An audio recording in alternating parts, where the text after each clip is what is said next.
How's it going, everybody? This is Darrin with GuitarControl.com bringing you this video lesson, and today I want to show you how to play 3 cool classic Black Sabbath riffs.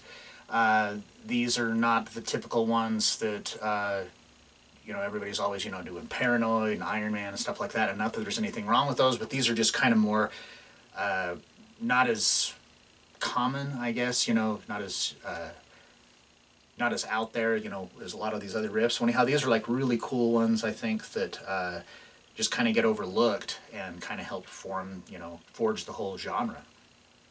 So be sure to click on the link in the description for the tabs, and let's get close up and take a look at these. Alright, so for a lot of this stuff, they're tuned down a lot. So what I've done here is I'm tuned down 1.5 steps, just so it's, you know, more like what Tony Iommi did, but like some of the stuff they were tuned down 1.5 steps, some of the stuff just 1 step. I mean, so there, you know, there's different variances, but this just kind of gets you into that ballpark of where they're at. And if you haven't played before tuning down like this, especially if, you know, if you have a guitar that's set up for it and you've got heavier gauge strings, but this guitar is normally set up for standard tuning. So I mean, everything's like super low and sloppy feeling and stuff, but this is kind of more like how it would have been for Tony when he, you know, recorded these songs. So the first one we're going to look at here is Sabbra, Cadabra. So with this, we're going to start off, we're on the A string at the 7th fret with my first finger, and then we're going to go to the 8th fret with my second finger and hammer to the 9 with the 3rd, and then we're going to follow that with the 7th fret of the G string. So this is kind of weird.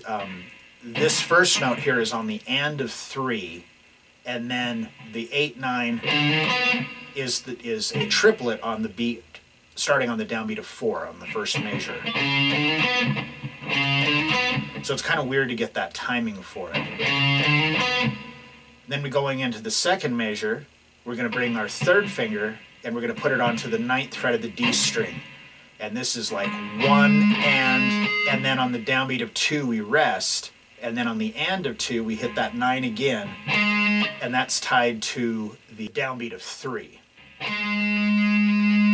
And then we go back to the A string, 7th fret, and we do that same thing again. So starting from the beginning,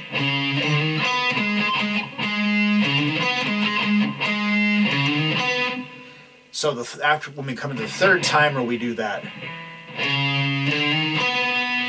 then we're going to go, so this is the 4th measure, we're going to go to the 9th fret of the A string, and we're going to pick that and slide down to the 7th, and then go to the 5th fret with your first finger. So that is the downbeat of 1 on the 4th measure, but it's triplet, so it's like, it just takes up to 1 beat. And then from there to the 7th fret of the low E,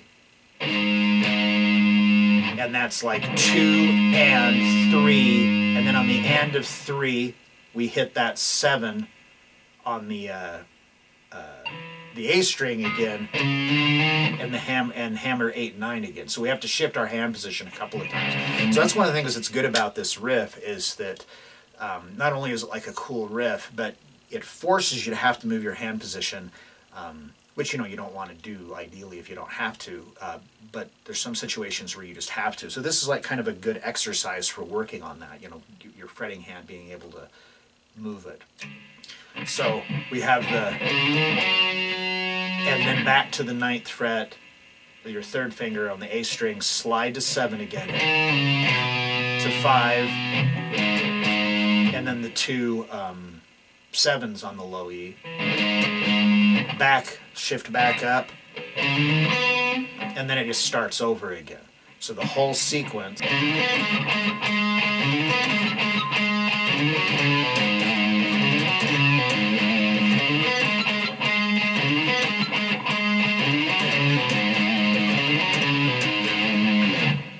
right, so the next one we're going to look at is Hole in the Sky. This one is actually really, really simple, but it's just such a cool groove, and with it tuned down like this, it just sounds so heavy and cool. So this one's pretty easy. We just start off with the A string open twice. So that's like 1 and then for beat 2, we move to the D string, first finger on the 5th fret, third finger on the 7th fret, and we're going to go 7, 5, 7, but it's triplets.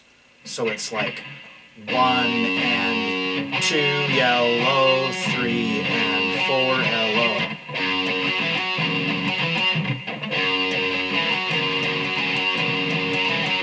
So you do that a total of 3 times. The third time being, so the first measure is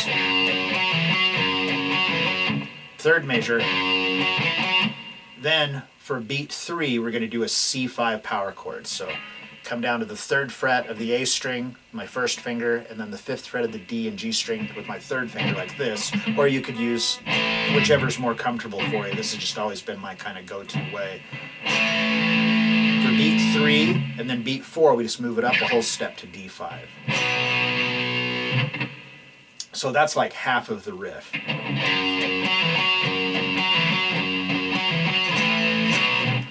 Then, starting on measure 3, it's the same as measure 1.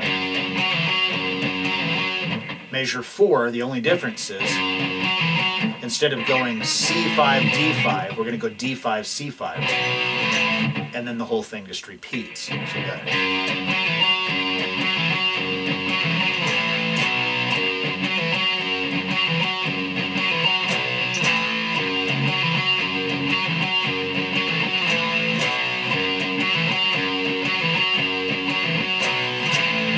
Alright, and then the last one we're going to look at is Symptom of the Universe.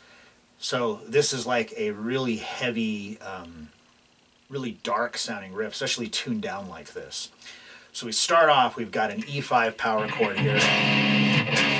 So we've got our low E's open, and then I'm on the 2nd fret of the A string and the D string with my first finger. So it's like an E minor, but we're just playing the 3 lower strings. So this is played as 8th notes with palm muting.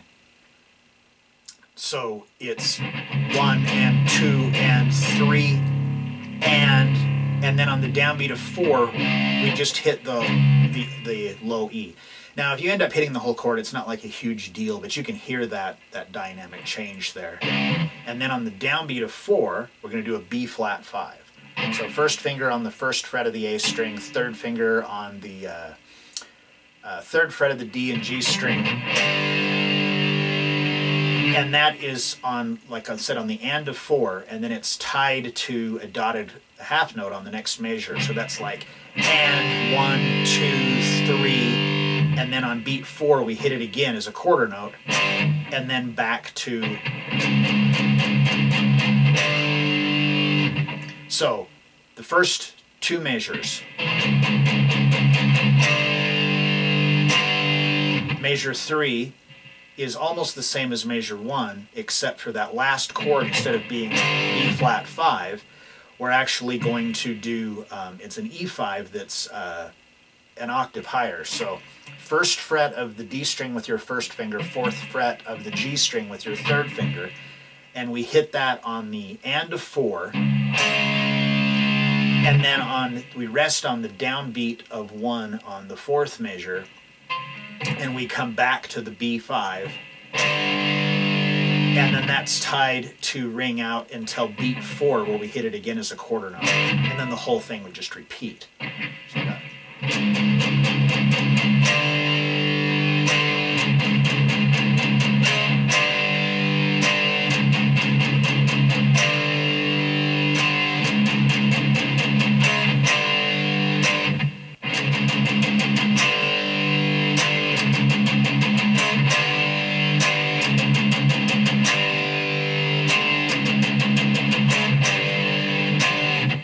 such a cool sounding riff, you know, so, you know, just dark, and like, you know, you can really hear the influence in a lot of the modern, you know, metal music and stuff that was taken from riffs like this.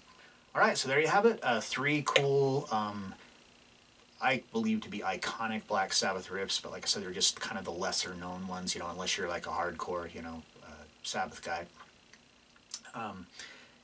But like I said, not too terribly tough to play, but they're just great sounding, and, you know, kind of break into the you know, into playing tuned down and stuff like that. So if you like this lesson, be sure to give me a thumbs up and leave a comment down below if you have any questions about this or other guitar-related topics. If you've not already done so, please subscribe to the channel and hit that notification bell so you don't miss any of the content that we upload throughout the week. Well, that is all I have for you today. Thanks for watching, and have a great day.